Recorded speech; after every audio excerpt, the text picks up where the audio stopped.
Hello YouTube, it is I, Banded Wendy, on Tuesday, the 27th of September, 2011, and I just came back from my visit with my doctor, Dr. David Daftian.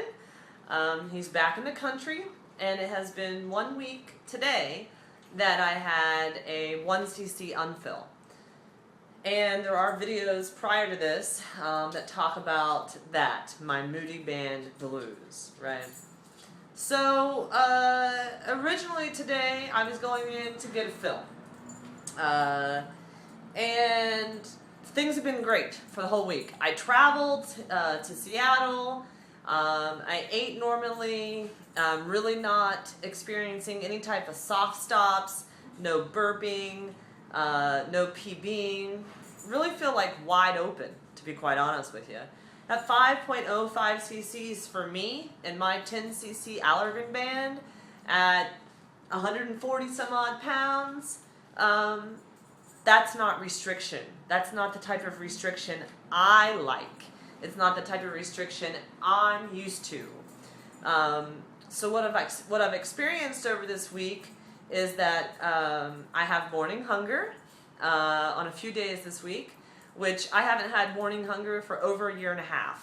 And quite honestly, I don't have time for morning hunger, and I don't need it in my life. I eat breakfast, and I consume 119 calories and nearly 11 grams of protein every morning within 2 hours or less of waking up. So I technically am having some type of breakfast, and then I do have my Greek yogurt with my granola and my flax, and berries or no berries, also in the morning, but that's another 2 hours or so after I have it. So I do eat breakfast, but being up within an hour and being hungry, that's not for me. I don't care for it. The other piece of that restriction is that I don't have a soft stop. I have the LapBand for a reason, and it is because of portion control issues.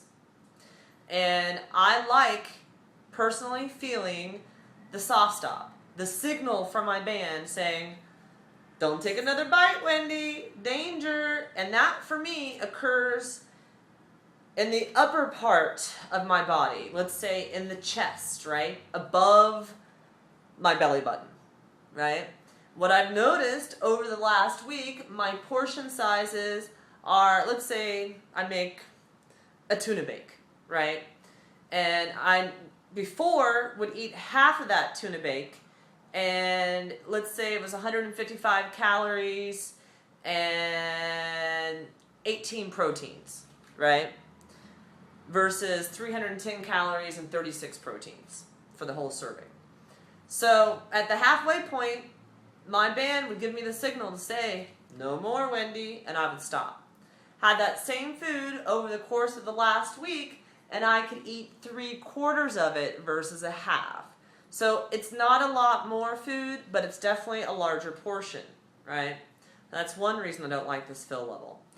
2, instead of that feeling up here that says, "Signal, Wendy, don't eat anymore," it comes below the belly button.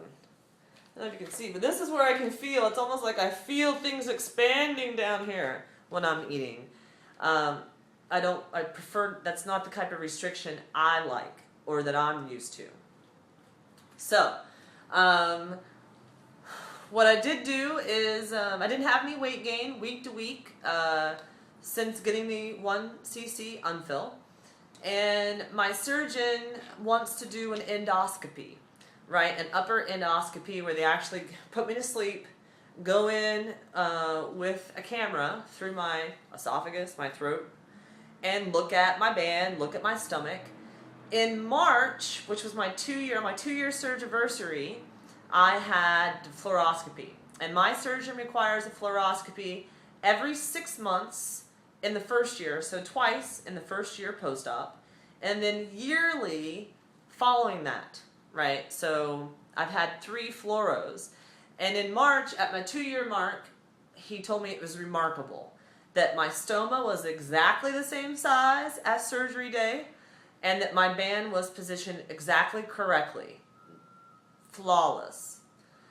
So, there's a little bit of anxiety going into those type of things, and then there's a great sense of relief, coming out of those things. So he wanted to do the endoscopy today, but you can't drive yourself there and from. You have to have someone take you because they do put you to sleep.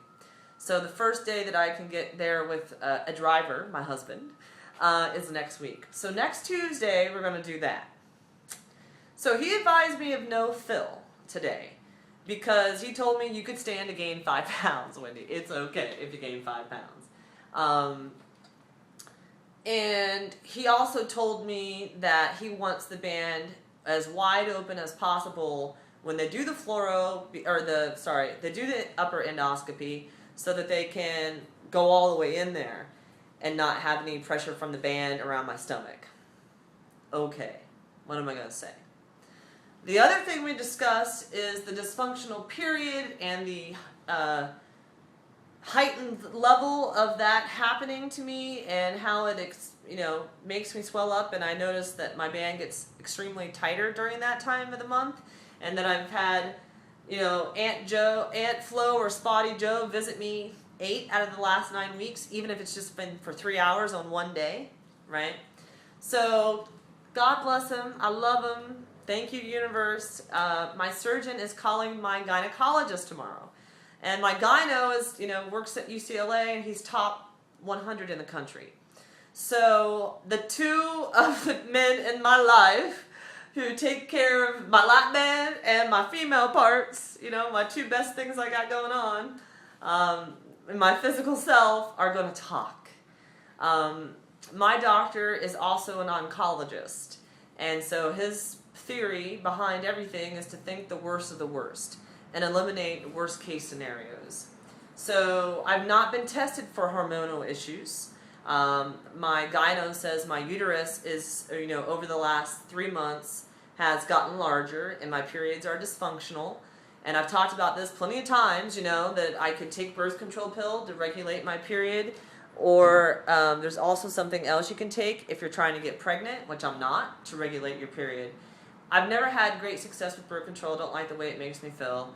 And I'm not trying to get pregnant, so I really don't want to take anything. And I'm not stopping being an athlete, right? So deal with the dysfunctional period. Well, my Dr. Dafton doesn't want to just take that for an answer. So the gyno and the bariatric guy are going to talk, and I'll know more about that tomorrow. The bariatric surgeon would like me to have my hormones tested, and also would like to have a biopsy on my uterus. Again, to rule out the worst case scenarios. So hopefully I'll have hormones tested, I'll have a biopsy on my uterus, I'll have the upper endoscopy, and they'll talk and we'll come back with some findings to say what may be causing the extreme tightness of my band, right? At 2.5 years post-op, I don't know, right? I will say that, in this area, we're going to look at my port. Hopefully you can see it. It's hard to see because you're up so high, but there's my port, and this area is definitely sore and tender. It comes and goes, and it's been like that for 2 weeks, coming and going and being sore and tender since the triathlon. So, what did I do when I was told that I could eat? Because you're not supposed to eat 4 hours before a fill. So I had yogurt this morning. I had a tea misto. I had my Greek yogurt with granola this morning. And I had another tea misto. And that was it. 101.4 ounces of water already at noon today. Going into the appointment thinking I was getting a fill and going to be on liquids for 2 weeks because that's my surgeon's requirement. And I was starving. I told him I'm starving. I've been drinking water all day. Right now I need more water. Fill me up. Get rid of this hunger pain. And then we have that whole conversation. So I went to Beverly Hills today to his second office in Beverly Hills. I usually go to Glendale. And Sprinkles Cupcakes, which I'm a fan, not going to lie, was on the corner from where his office is. So when he told me no fill and I could stand to gain 5 pounds, that's a non-scale victory. Joelle pointed that out to me, Bypass Joe. I proceeded to take myself right on down to Sprinkles Cupcakes. cupcakes. Oh yes, I did.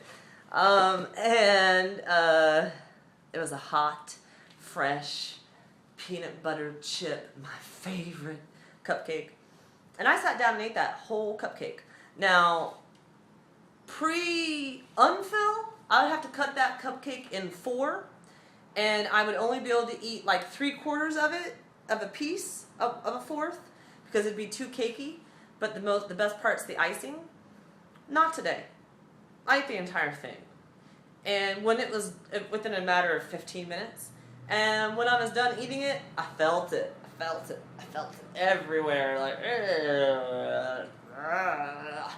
and within 15 minutes, probably half of it came up, so I did PB. So even at 5.05 cc's, maybe it is enough. I don't know. And if my I period, which Linda Campbell taught me about, and I have it on my iPhone, I track all my periods because they're crazy. Technically, I should be having a real type of period this week, which maybe that's why everything's so tight and why that cupcake didn't work for me so well, or because it'd been so many hours since I ate real food. I don't know. But that's the update. That's the Moody Band Blues, seeing Dr. D version. So no fill. That's the deal. So yeah, just want to keep everybody updated. I want to document this whole experience for myself. The great things about my surgeon that I want to point out, if you live in the Southern California area and you're considering having a LapBand, he is not a part of the 1-800-GET-SLIM.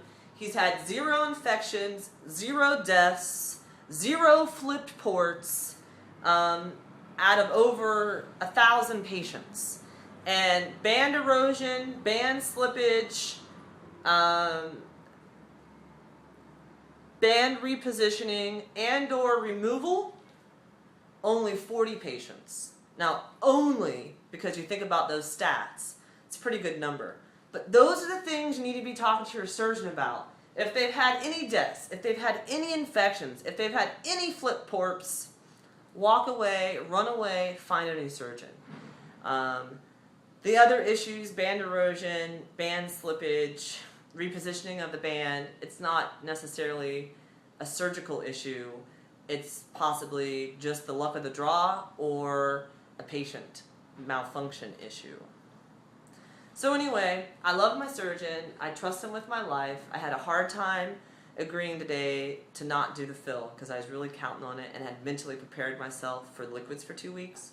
But I ate a cupcake and it didn't stay with me for long, and I feel good, and we'll see what next week brings. So thanks for watching. If you have any questions that I didn't answer here, let me know and I'll try to get the answers.